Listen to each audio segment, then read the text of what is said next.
Hello and welcome to the Whole Being Healing Podcast. I'm Lisa Warner. I am the author of The Simplicity of Self-Healing and co-creator of Lisa and Maura's Magical Mystery School for Whole Being Healers, including the Whole Being Healing course.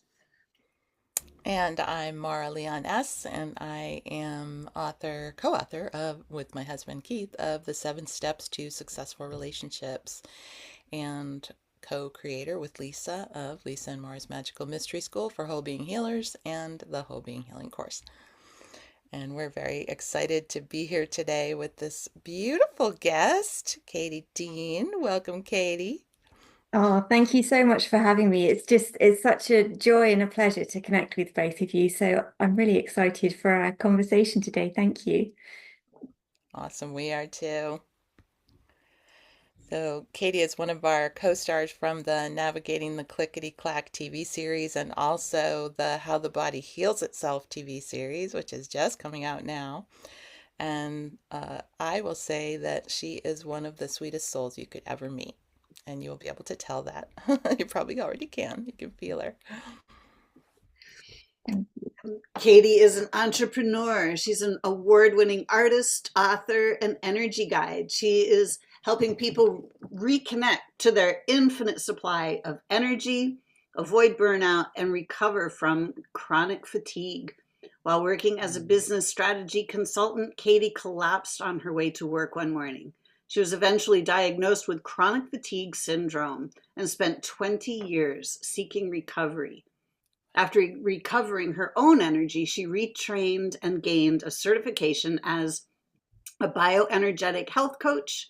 She has diplomas in color therapy and sacred geometry, and she took additional training in trauma awareness, life coaching, and neuro-linguistic programming, or NLP. Katie now shares the incredible knowledge she gained from this experience through her business, Find My Energy, and a beautiful modality that she channeled called the Kolorlan System. Welcome, Katie. Thank you. Thank you for that beautiful introduction.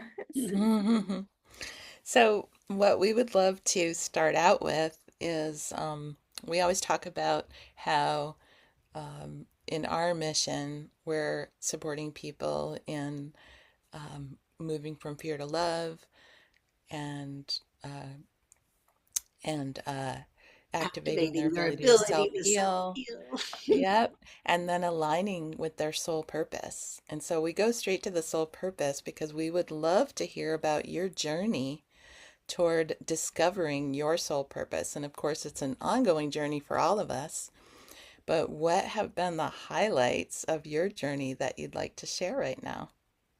Well, that's a beautiful place to begin. Thank you.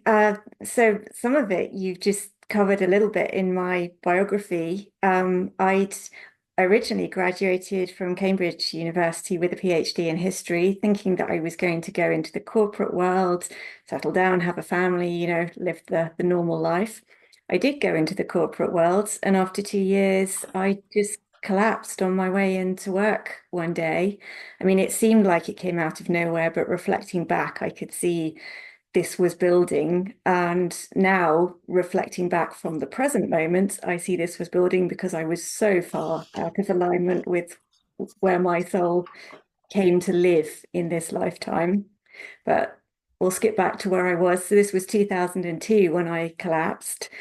It took me 6 months to get a diagnosis. I found myself completely bedbound. So my life just went up in smoke overnight, is how it seemed. I had all these various physiological symptoms. The doctors did so many tests. I was poked and prodded, and just they tried everything, ruled out all the big stuff, and then said, "Okay, well, you're still not better, so you have chronic fatigue syndrome. It's a thing, but we don't know what kind of a thing it is. We don't have any sort of treatment, no cure. And yeah, sorry, this is it. That's the rest of your life." I was 26 at that point in time, which seems, devastating. And from my perspective, I don't know, there was just this little light inside me that was I refuse to accept that that is true for me, that that is not my path through this life. I don't know how I'm going to find my way out of this, but I am. And Yes. yeah, thus began this journey really that started very quickly, moved out of sort of conventional medicine because they very quickly said, we've got nothing for you. So that was simple in a way. I, for other reasons, was working with an osteopath, and he was the first one who said, well, let's try looking at nutrition. So put me in touch with someone who did nutrition, but also, ironically, was working in the field of sort of the bio field. At the time, I wasn't really ready to receive that. So we worked a bit on the nutrition side. I noticed improvements. It's like, okay, well, we're on to something here. Kind of went as far as I could with that particular coach and then carried on. And I was just sort of feeling my way through different opportunities, different things coming my way. So we had the nutrition piece. I ended up getting into yoga, and that seemed to help my body. And I reached a point by 2012 where I felt like I was kind of managing the symptoms. So I still had a lot of symptoms. I was still very aware that if I wasn't managing how much activity I had in my life, eating really, really well, that my energy could roll back again. But I began to think like, oh, I'm getting this. And I'd also that year moved out of the corporate world because although I didn't work at all for 5 years, then I had a 5 year period where I was sort of, they were trying to gradually get me back into the job. So I'd do a little bit part-time, then I'd crash again, then build up to a bit more part-time and then crash again. So, after 5 years of that, it was like, okay, this is not the path either. So I Right. left that world. Took me a long time to realize these things as Well, I yeah, because I I mean, the left. doctor's not going to tell you, oh, it's probably your job. No, no. Well, that was another exactly. You've just nailed it, Mara. That was another massive relief. So I by that point was more into craft work. I did a lot of work with beads, and so I ended up creating my own business there. But I then recreated the same business model for myself. Just I was the boss this time. 2016, lo and behold, I crashed again. Again, back to ground zero, completely bedbound. Mm. Didn't really bother going back to the doctors because they would have been like, well, yeah, we told you, you have this for life. But that did prompt me to actually do more research. And I realized that actually the whole world of functional medicine had come on leaps and bounds between 2002 and 2016. I ended up working with a clinic in London in the UK that was actually dedicated to helping people recover from chronic fatigue syndrome. So I had more intense, more guided nutrition piece coming in, which took me to sort of like 80% of a normal human being. Then finally, reluctantly, kind of kicking and screaming, came to recognize that, oh, this whole mind body thing, maybe there's some mind stuff I need to look at. So we did that. That takes me up to kind of about 90%. So this was around 2019 or so. So that was a huge jump in sort of 3 years. And then I still felt like there's more. So again, I was back in this space of, well, I have some symptoms, but I'm managing it. But I'm sure I can get completely symptom free.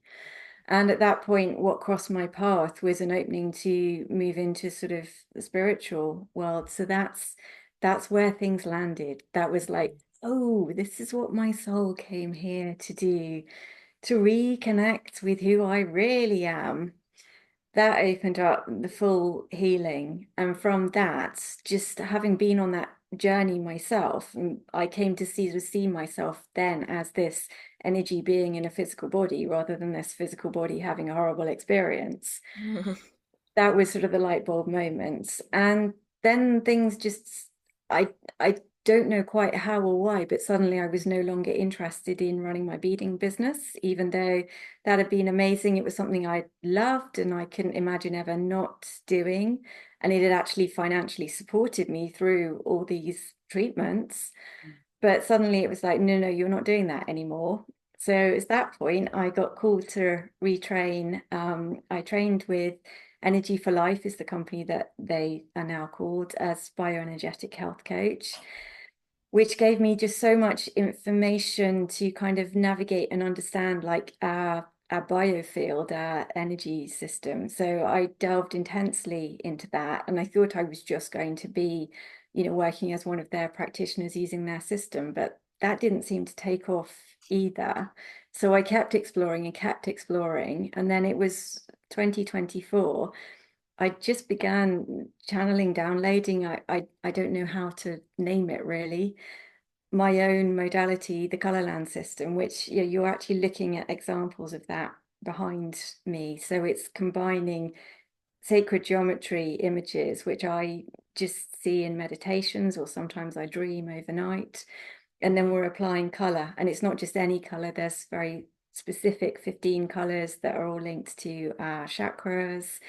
And it's beautiful. What it creates is beautiful. The experience of using it is peaceful and keeps people in alignment with themselves. So it's not about me saying, do this, do that. It's about presenting them with something that they explore on their own, and then they go on their perfect journey, just as my journey, long though it was perfect for me. And I keep reflecting back on that. So coming back to your question, yeah, that was the journey. And I guess, yes, there were moments where every challenge in that was actually the gift that brought me back onto alignment with my soul path.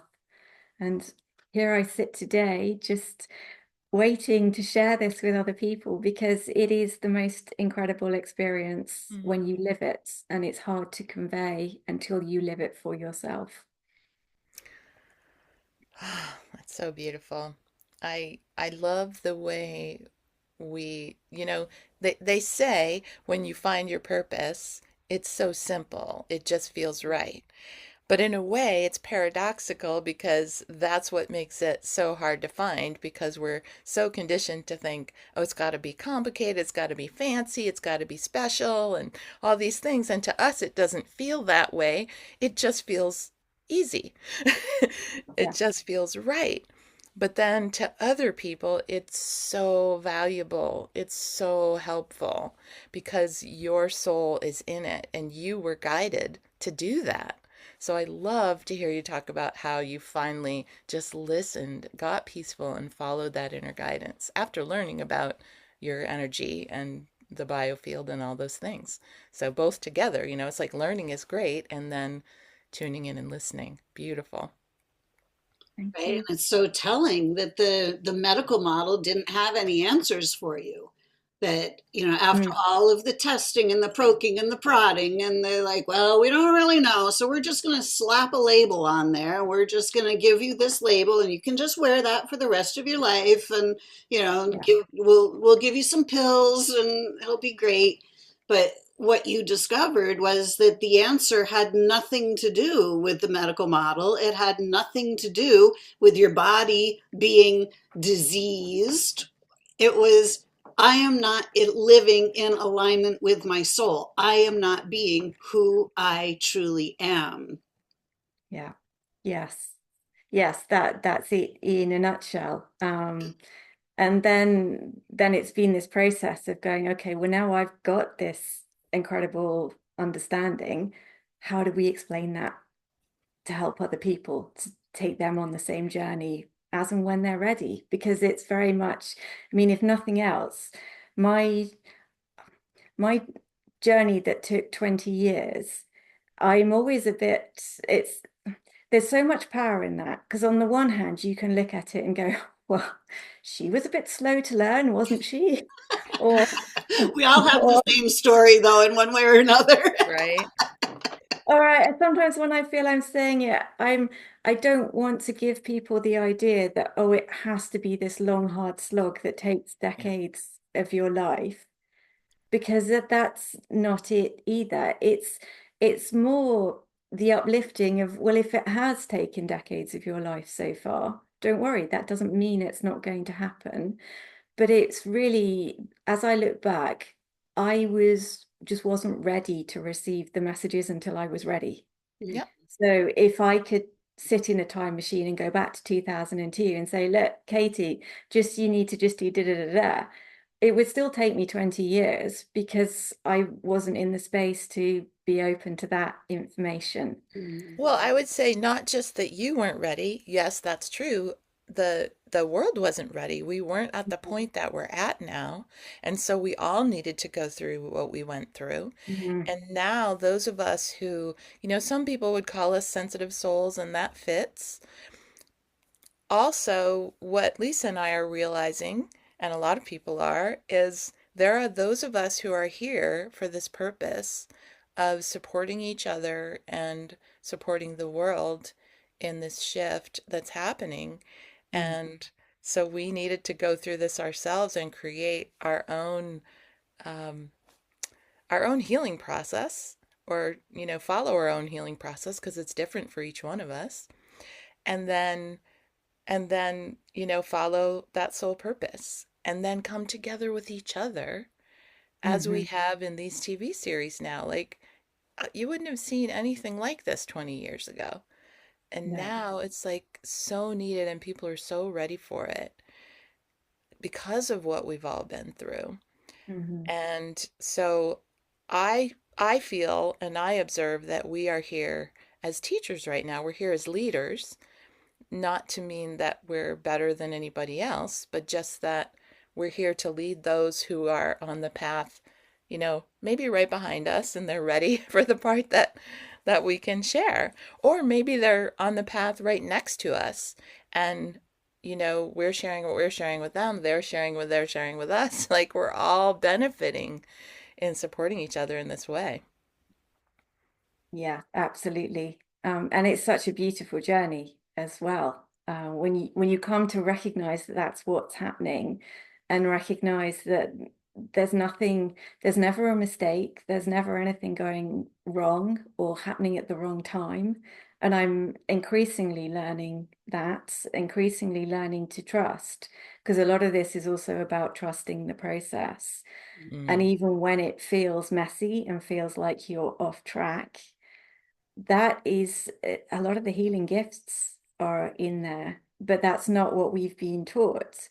We've been taught these sort of models of perfection that are actually deeply unhelpful, because we're then trying to push our unique, beautiful soul right. into something that belongs to somebody else. And Exactly. that's just not how it is. So I'm very passionate about opening spaces where people can just explore and find their own journey, not the spaces that are, here's the box, because that's the model that we've had from the medical system. Here's the box. Well, we've got this box here, that box there, that box there. Which one do you want to sit in? You can sit in all three if you like. No, there's another box that uniquely belongs to you. There's all of us have our own unique blueprints, and that really is actually the geometry. Although I may have a set number at the moment, it's around 50 geometries. Oh, wow. With 15 colors, there will be a mathematical formula that as the calculation I have not done, and I'm not about to do it live right now. There would be a number of permutations of how you could, mix those, but it feels infinite. So I can sit with a workshop of people and give them the same piece of geometry, the same set of gel pens, and say, color that how you like. And literally every single one of those people creates something different. And that is just such a metaphor for how we are as souls, how we live our lives. And it's the uniqueness and the oneness together as well. It's this idea that, yes, you started with the same geometry. That's the oneness, the universality of who we are. And then your unique soul colored it in your unique way, Mm. which just, puts that beautiful essence into this huge recipe that we're all co-creating together. That's a So cool. beautiful way to explain that, Katie. I love that.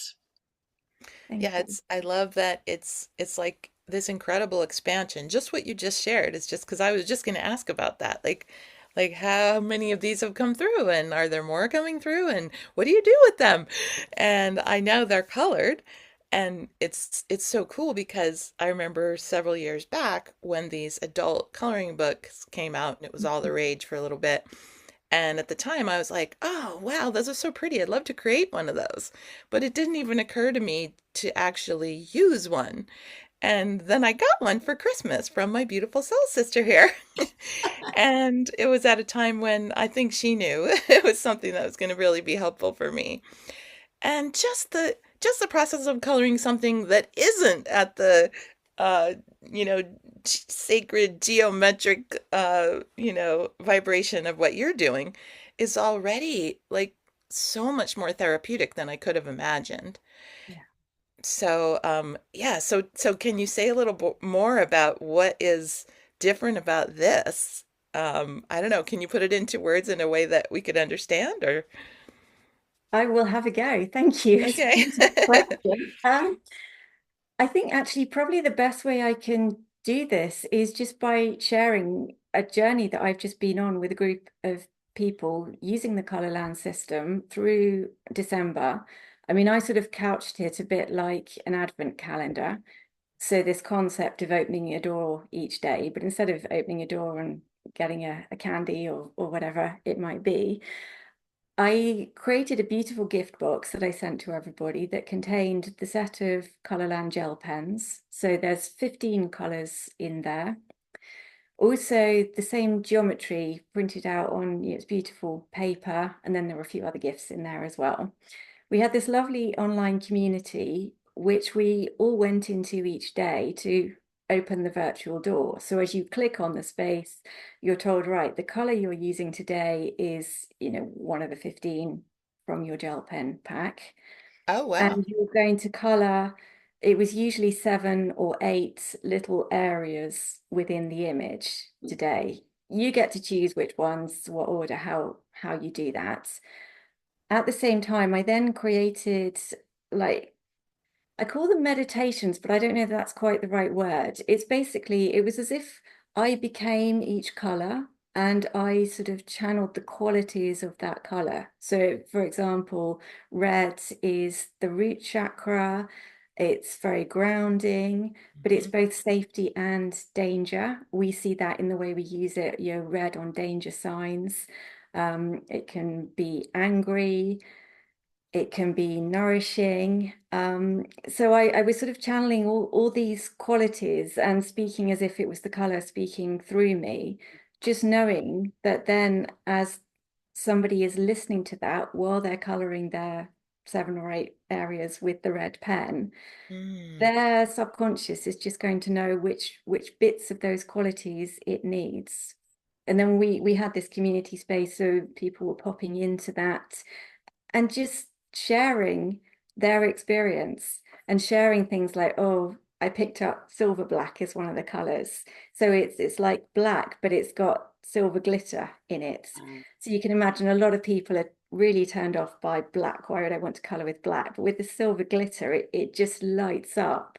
So seeing these people having these experiences of, oh, I picked up the pen and my heart sank. And I was like, are you seriously going to make me color with that today? But then by the time I'd colored my areas and I'd heard the meditation and I'd understood these beautiful qualities that silver black carries, I'm mm, now going like, when can I use silver black again?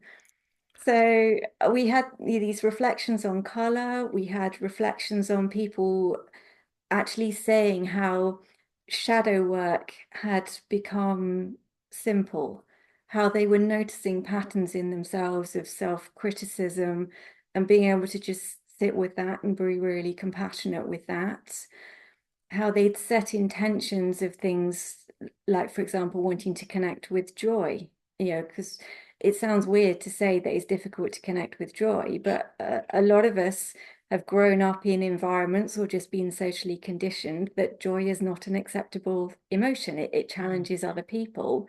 So when mm, we go into it and express it, we invite criticism or being shut down by others. And then we're sort of programmed, oh, no, no, don't go anywhere near joy. So, there were people on this who were wanting to just connect with that. people who started out, because I invited them at the beginning to set an intention, um, but who'd started out going, well, I don't really know what my intention is. Maybe it's just to be okay with not knowing. And then watching all of that evolve. So it actually, it filled my heart and it blew my mind to see what came from this, because I wasn't doing any of that. I just created a space in which all of that could unfold so beautifully. And that really is what the Kolorlan system is. So I'm planning on doing more of these journeys, doing them regularly throughout the year, sort of tallying up with the equinoxes and the solstices, because yeah, there's energy to support different things in there: awakening, blossoming, releasing, peace again, and to make it a regular thing that people can do all 4 journeys or just dip in to an odd one here and there. But also, I mean, you can just simply buy one of my coloring books with the geometries in it, and a set of gel pens, and then I have a color card pack where you can pick your color, a bit like, drawing an oracle card or a tarot card or something. So rather than going into the community and opening your advent door, you're picking a card from the pack, or 5 cards or 8 cards, and saying, well, these are the colors that are calling to you today. Again, connect up with the color meditations and just explore on your own. So it's got this capacity to be a very self-guided journey, but with elements of support if that is what you need. And I've seen and experienced for myself how powerful it is to come together in community, being on that same kind of journey. Yes, you're all having your individual experience, but the fact that you're doing it together sort of amplifies the energy and the power that's behind it. So I hope that gives you a sense of what it feels like, what it's doing. Wow, that's so beautiful. And it is so powerful. It's time for all of us to come together in community. And Mm, it's so clear that you and Mara and I, we've all been on very parallel paths, very different paths, but parallel. So much of what you're talking about has been my direct experience as well, different mm, than yours. But the ultimate upshoot of all of it is that, that long and winding road of healing. And, as we look back, as we get to the top of the hill, and we look back, it's like, oh, well, if I had just known this, and this, I could have just walked straight up the hill instead of having to go all around the mulberry bush. And then we take all of those things that we learned along the way, and we give these things to the people who join us on the journey, and it makes their path so much quicker and easier. And then ultimately, when we realize, I don't have to walk this alone, like, it makes it so much more beautiful. And we start to see that, you know, I'm not broken. There's nothing wrong with me. I am not, the weirdo here. It's like, look at all the other people who are going on the same journey. We all mm. are different, but it's all the same journey. And it's all ultimately leading back to our soul, to our Yeah, unique essence. And it's so beautiful what you've created, Katie. thank you. Yeah, and I can see how just the way that you've described it so beautifully, I can see how it really can help lead people to those places within themselves Mm, and probably get results they didn't even expect and in their lives, like awareness and support for their journey. And I love that you have the option of, it sounds like the option of just, getting the coloring book and getting the pens would be a great gift for someone, right? yeah, It'd be a nice thing to do for someone and then they'd have it. But it really sounds like the group process is so valuable. yeah. It just sounds amazing. And what I really related to, like Lisa said, it really paralleled our journey with creating our courses, Mm, where it's like, well, we have like this much has come through so far. You yeah, can call it a download, divine download. We're channeling this, whatever you want to call it, right? But so far I've opened and this much has showed up. And I'm getting that we're supposed to just start right now and put it out That's there. it. And what we've found is that as we've done that, the people who show up first, who are the ones who are supposed to, they're ones who are drawn to something brand new that really hasn't been, proven or tested or anything like that, but they're just like, yeah, I'm feeling this, let's go. And then they're the ones who help inform and support our Mhm. process of creating and allowing it to unfold and getting more information about what's next. So I just love listening to your journey, and I'm excited to see, what comes next for you. Yeah, thank you. So am I. And I mean, I'm excited to see you both as well, because I know I was on that very first launch call when you were like, oh, we've just had this idea and we've just Yep. been putting it all together and here's what we've got. Who's up for it? And it is very much that process of you can sit and wait for it to be complete, but that's never going to happen. It's again, it's another metaphor for life. It Yeah. would be like, sitting down and going, well, I'm going to wait until my life is as it should be at the age of 90. No, no, there is no as it should be. You're creating it as Right. you go along, and you're co-creating it with the people who show up alongside you, which Hmm. is the beauty of that. And to pick up on Lisa, what you were saying about, that long and winding road till you get to the hilltop, and you do get to the hilltop and you look back and you celebrate. So you're, in my case, I'm like, yay, completely symptom free from chronic fatigue, hurrah. Oh, this wasn't the hilltop. This was just Right. this There's was just a more. little break. Hmm. Okay, so the next one, right? So now we're creating a system, and we recognize that, oh gosh, there's still all this stuff in my field around powerlessness, around invisibility, around right. This is the vehicle for removing those and coming back to more of my essence, which at the end of the day is just pure love and light. But currently, that love and light is shining through this lens of, oh, it's a little bit scary to be in your power, because when you stick your head above the parapet, people come and shoot you down. Um, Hmm. so yes, the journey continues, and the next evolution is, the more people that are coming in to both buoy me up, as you two are, thank you, and the ones that will come through and present the challenges that let me see how I can overcome the next thing and the next thing.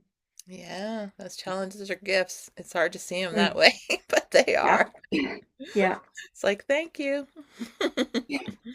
And Yes. and the more that, at least my experience is, the more that we come together and work as together as a group, lifting each other up, cheering each other on, those challengers get less and less. They get fewer and Mm, farther between, and we kind of are able to just not really pay them that attention that they're looking for, because we mhm. realize that whatever their stuff is, whatever they're trying to throw at us, it's really not our stuff, you know. Yeah. So it's really beautiful when we really come together and we feel Hmm. that we're supported and that we're on solid ground, and we have a more clear perspective of what those former challenges were, and Yeah. how we really don't need to participate in them in the same old ways. Yeah. Yes. Yeah, and this is part of our growth as well as leaders. I was just thinking about this morning. Um, you know, the mind always wants to go back to that conditioning, that programming of, well, if we do this, somebody's not going to like it. If we do this, it's going to upset someone or whatever the thought is, right? And and then I went back to the thought of, yeah, but look at the people who are benefiting. Mm, Look at it's like my mind just puts that back there and forgets all about how amazing it was that when we just taught this class and the breakthroughs that people had and the incredible things they're saying about how it's changing their lives. And we can see it. yeah. And it's like my mind just wants to, oh, okay, done with that, forgot all about it. oh no, if we take this next step, it's going to be bad. Right? And so I challenge that now and I just say, well, what if it's awesome? What if that next step not only brings the people who are already connecting to us and identifying and aligning with us, what if it brings them to the next level? And what if it brings in new people who are ready for this next thing? And yeah, there'll be some of the others. Okay, like Lisa said, that's fine. You do your thing, we'll do ours.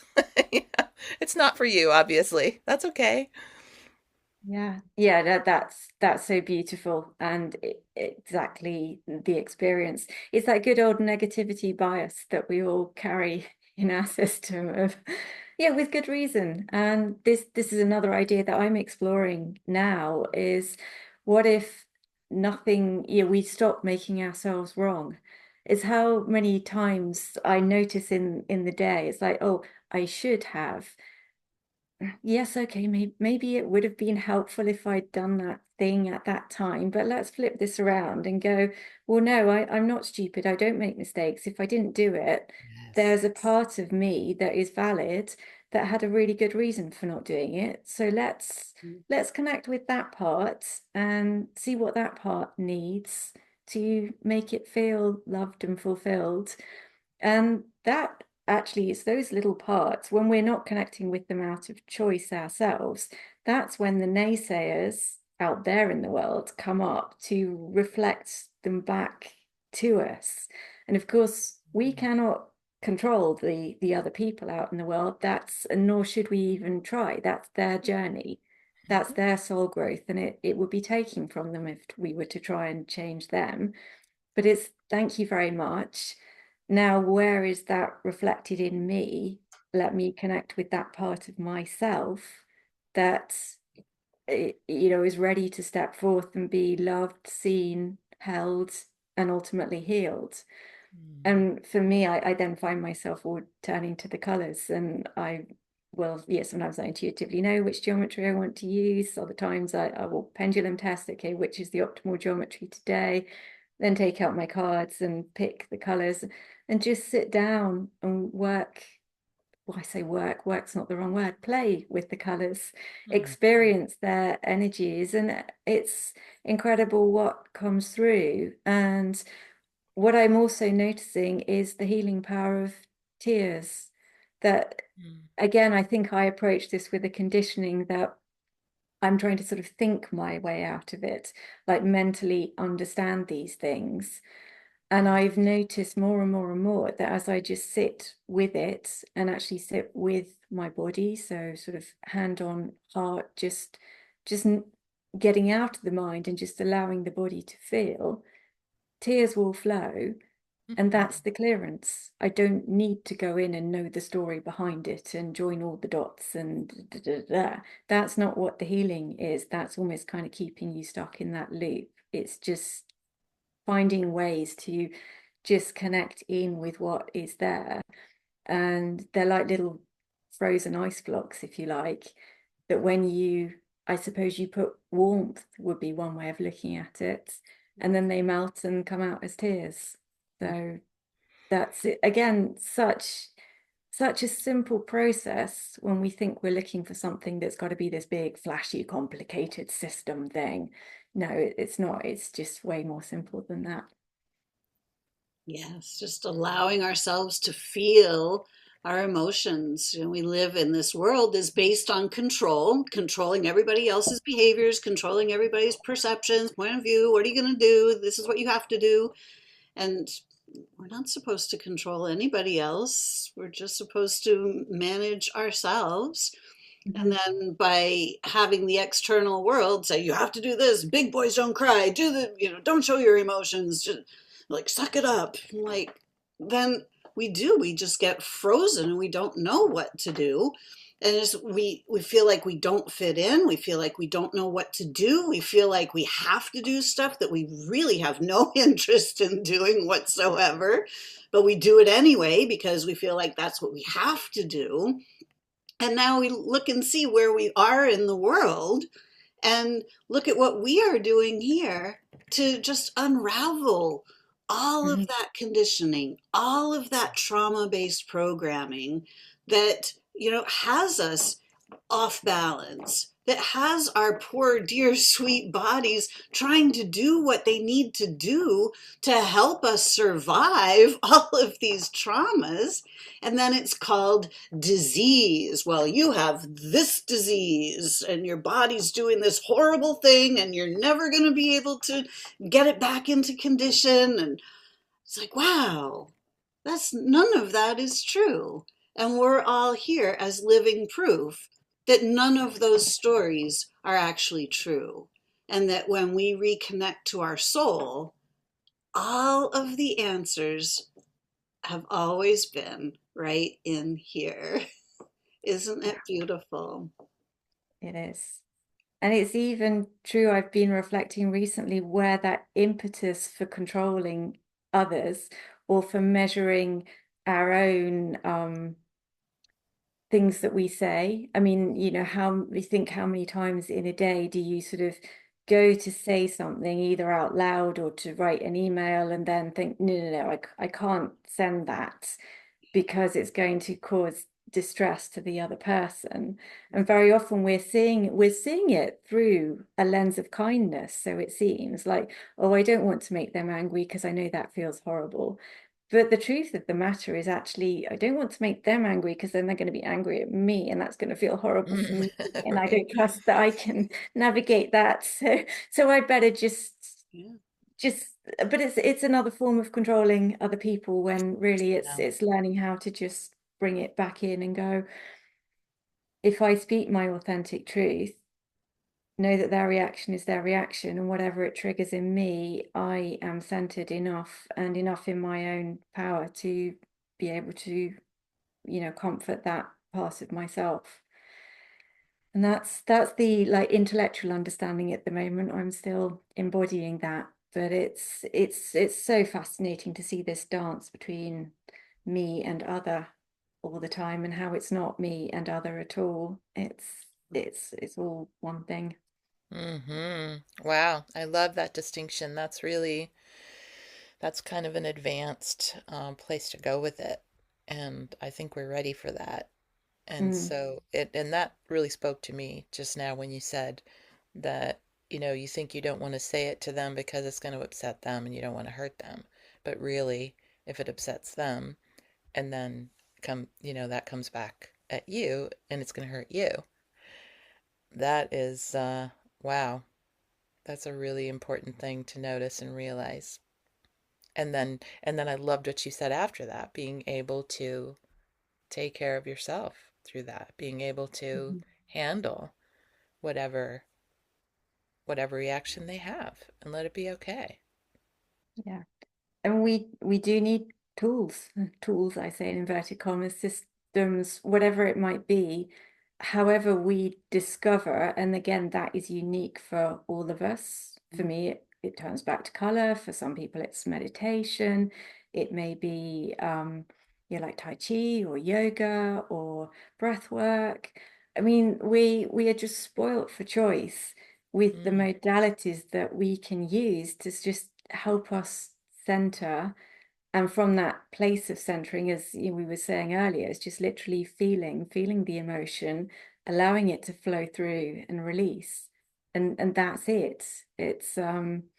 And it doesn't take as long as we think. There's this beautiful book called 90 Seconds to the Life You Love, which is about emotions. And funnily enough, like the scientific research, that if you're looking at how the brain fires up when it's experiencing an emotion, that activation actually only lasts for 90 seconds. But at the moment that we start feeling that emotion that feels so uncomfortable, we think, the nervous system thinks, oh my gosh, this is going to go on forever, so we can't do that, so we back away from feeling it, which of course then keeps it stored in the system yeah. forever. Whereas 90 seconds, you think, well, I only need to feel angry for 90 seconds, or I only need to feel sad for 90 seconds. I mean, it's Right. nothing really. It's That's so cool. Wow, mm, I hadn't heard of that book. That sounds like a good one. it is a good one, and I'm afraid that off the top of my head I've forgotten the name of the author. Oh, I'm So sure it'll be easy to find with the 90 yeah, seconds. yeah, Yeah, and I also love what you said about spoiled for choices. There's so many choices of things that support us, and I almost feel like that's gotten to be part of the problem, that Yeah. there's just too much, that they're like, how do I know what's right for me? How do I know what to do next? And that's where learning to go within and Mhm. listen and trust our intuition, trust our inner knowing, feel what that feels like, and and because we've kind of cut off our connection to that Mhm. in the world, the way that we've learned how to live, learned how to get through, right? Yeah. In And the so world now we're coming, that tells us what choices we have, right? There's this right, pill or that pill. There's, you can do this or you can do that. And right, yeah, but don't do those other things. Don't do that stuff. Only do the things that we tell you to do. And it gets really simple because we're like, okay, well, I can either do this or I can do this. Neither one feels great, but I'll do this one because it feels a little bit better. And then we get so conditioned that, okay, well, this is what they tell me is the best choice. So we just keep following what everybody else tells us is the best choice. And we keep ending up farther and farther away from ourselves. And Yeah. then initially, when we start to realize, wait a second, there are more choices. And then it can feel kind of overwhelming because it's like, I haven't been making choices for so long that now I can see there are a whole bunch of them and I don't know what to do. right. So then a lot of times we don't do anything. Yeah. That's Yeah. that's actually things that can be really good for us because we don't know which one to choose. Hmm. And but then the problem can become the solution because you can realize, oh, why don't I know which one to choose? It's because I'm disconnected from that inner Mhm. knowing. So I just need to get quiet and start listening and start noticing the answers as they show up and start trusting that little voice that seems really quiet at first. Of course, there are times when it's like really loud, do this. And sometimes we still don't listen. And then we have the consequences of that. So notice that too. Notice all these things and don't beat ourselves up about it. Don't judge ourselves for it. It's just part of the process. It's all part of the process. Yeah. And I can really imagine, because I haven't taken your course yet, but I can really like imagine how it that just having that colored pencil and the design and kind of having to make that first choice, like Mm. which one do I color? There are a whole bunch of things here. I don't want to make a mistake. Yeah. Yes. So, how do I know which one to color in? So, just having that support in your community and saying, it doesn't matter just pick one. It's okay. And it's all going to work out. And you can't Yeah. make a mistake. Like, That's you're it. not going to screw it up. I can Yep. just imagine how powerful this is. Right. And you could Yeah. also use that as a, and now I'm I'm like becoming the teacher now, Katie. And maybe you did do this, and maybe it's part of what you just told us. But to say, um, you can use this as a what's the word I'm looking for? Use this as an opportunity to listen to Mm. what your inner guidance is telling you Mhm. of which one to choose, and to listen and to just trust it. Yeah. I did, and the thing I love to say, because it's helped me a lot, is what would you do if you knew you couldn't get it wrong? Mm-hmm. That's such the powerful invitation, because there is also an awful lot of trauma programming that's built around perfectionism, around, whether it be home life or early life education, of when you give an answer that is not the answer that the person in authority was hoping for or anticipating, you are then punished for that. And the more often that happens, and the more sensitive you are as well, the more that creates this deep program that I am innately wrong and I have to learn to be perfect. But perfect is dictated by somebody else who's out there, who is unpredictable. And so I'm constantly kind of treading on eggshells, trying to discern what is perfect, what is the right answer. And I saw people coming to this group who, obviously grown up with that experience and starting exactly as you say, Lisa, with that first, like, I've got a blank sheet of paper in front of me and a pen here. And what if I mess it up? Right. What if I hate what I did? Hmm. And the answer to that is, well, A, you can start over with this, and B, you're not going to hate. I mean, I've now colored literally hundreds of images with all combinations of color schemes, and every single one of them, without fail, is beautiful. And every single year at the end of this event, people were putting in the community, what they had created themselves. And you could see they were all different and they were all beautiful. Mm. And that to me is like the biggest metaphor of all for our life. We are all unique and we are all beautiful. And whatever we've gone through, whatever mistakes we've made along the way, they were not mistakes. They were part of this incredible mosaic that's created this thing of beauty at the point that we choose to pause and look at it. Exactly. And that's what makes what you're doing so powerful because you went through that, I'm sure, in creating these images. And then that vibration is in the images. Like you had to trust as Mm. these things came through and not allow, any of that programming to get in the way. And you did that. And now it's passed on to the others. And so as we each do that, as Lisa and I do that with our program, it's like we had to trust ourselves to go through our own self-healing. Then we had to trust ourselves to create the content and to Mm. create the course and to listen to that as each of these things came through to like, well, that feels good. Does it feel good? I mean, we had each other, which was really helpful. Yeah. It's like it feels good to me. How's this? And I remember when when Lisa first handed me something in a notebook, and she was this look. I wish I had a picture of the look on your face, Lisa, so you could see it. But my recollection of it was that you were kind of like, it was kind of like this thing that feels like so much to me, but yet I don't know. I'm just not sure, but I want to put it out, but I'm not sure. And then so you handed it to me and I read through it and you were like, and I was like, this is freaking awesome. You're like, it is? Yeah, what are we gonna do with it? Let's go. Yeah. Yeah, so just listening and then being willing to put it out there is going to be so helpful. I mean, already is and will continue to be so helpful to those who come and take part in it because then they can do that in their own lives. Yeah. That Beautiful.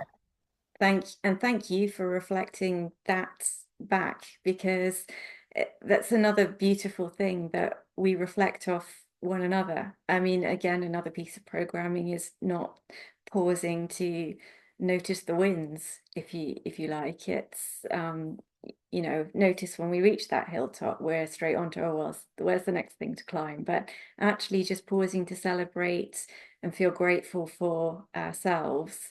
And again, in community, you're pushed into doing that by having someone else look at what you have created and reflect that back to you.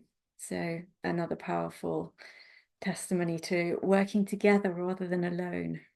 Yeah, I'm really glad you were willing to show me that, Lisa. We wouldn't have what we have now if you weren't. Yeah, it was, I tried doing all of this by myself for a long time, and although I was Mm. having, great results with my clients or students, whatever you want to call them, I always knew that I wasn't supposed to be working alone. So Mm. I'm super excited that my my partner here has shown up and that we can do this all together. And to really create community. This all started by Keith and Maura and I and a few others talking about creating a community, how we wanted to be able to live in community where people loved each other and respected each other and helped each other. And, we didn't really know what that would look like, but then we ended up creating our own little community with four of us living together in the same home. And It's just been such an incredibly empowering experience to live in a space where we're always supported, where we're always accepted, we're always loved, we're never punished, we're never ostracized. And it just makes for such peaceful, joyful living. And we can Mhm. start to see how the world doesn't need to be the way it is. Like, and it's us that are changing it. We are the ones who are being the change. And all of you who are listening today, it is highly likely that you are also being the change, because you wouldn't be here listening to us if that wasn't the case. So Right? we Or you're honor, ready to. right? We honor Yeah, each and every one of you for showing up and Yeah. being willing to be the change. Yes, yeah. yes, yes. And that was actually one of the most beautiful things I saw in the community experience in December. It wasn't about me being there to respond when people drop something into the community. Other people were stepping in and they didn't know each Yes. other before. They were just resonating and just intuitively supporting and saying, "Oh, thank you for being willing to share that vulnerability. It's something I feel, and what you've shared has helped me to see this thing about myself as well." And it was like, I can just step back from this. And it isn't that beautiful if we amplify that out to the whole world, is just so simple.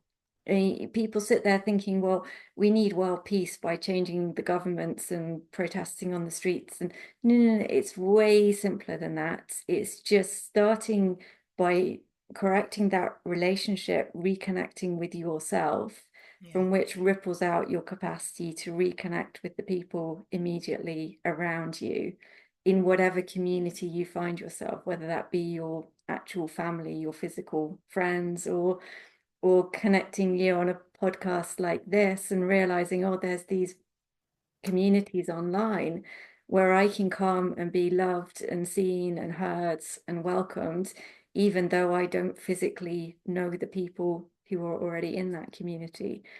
And that's, yeah, that's just beautiful.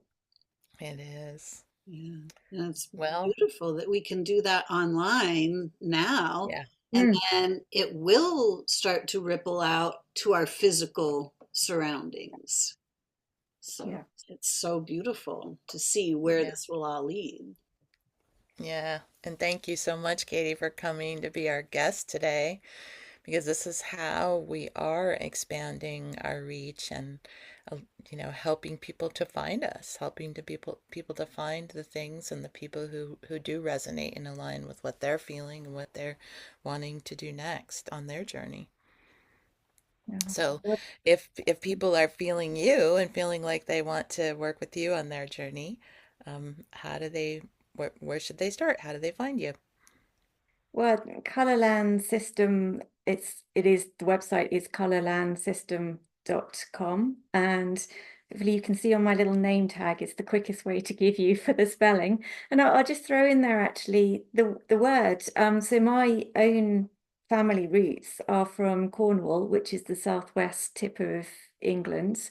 And it's real energy center down there. The energy is incredible. There's been, sort of rumors or links that it was linked with King Arthur and the Knights of the Round Table. It does feel like one of those very aligned centers. So that's my own roots. And when I came to, I had all this stuff and I was like, well, what am I going to call this? It just sort of dropped in. We'll go back to Cornwall and they have their own ancient Cornish language. So that's what I went to. So in that language, colour, spelled Kolor, obviously means colour. And then the word lan means sacred place. So you see that in all sorts of your place names. So I was like, oh, sacred place of color. Yeah, that's exactly what this is. So that's how that came about. So that's a little bit of me, a little bit of Cornwall, and a beautiful meaning. And yes, so colorlandsystem.com, very simple. Wow. And I'm going to spell out the whole thing in case someone's listening to this on an audio podcast. So it's Kolorlan, and that's .com. Colorlan System, System. all word.com. Kolorlansystem.com. Yes, and you Yes. can always check in the show notes because we will have all of this information in the show notes with the links so that you can find all of our offerings right in the show notes. Beautiful. Thanks for the reminder, Lisa. Yeah. Well, what a pleasure, Katie. I love sharing space with you, and I look forward to doing it again, however we do next time. Yeah, thank you so, so much to both of you for having me here and for this amazing conversation. And thank you also to the audience and everyone that's listening because you're a part of this conversation as well. And it's just a joy to connect now, and we will for sure connect again soon. So thank you. Yes, we will. Fantastic. Thank you so much. So, thank you all for joining us for this beautiful conversation. We look forward to our next time we meet together in our Whole Being Healing podcast with other guests. And please feel free to go check out Katie's website.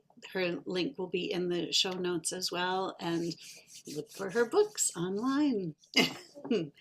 Fantastic. All right. And until next time, if you want to say it with us, Katie, Happy happy healing.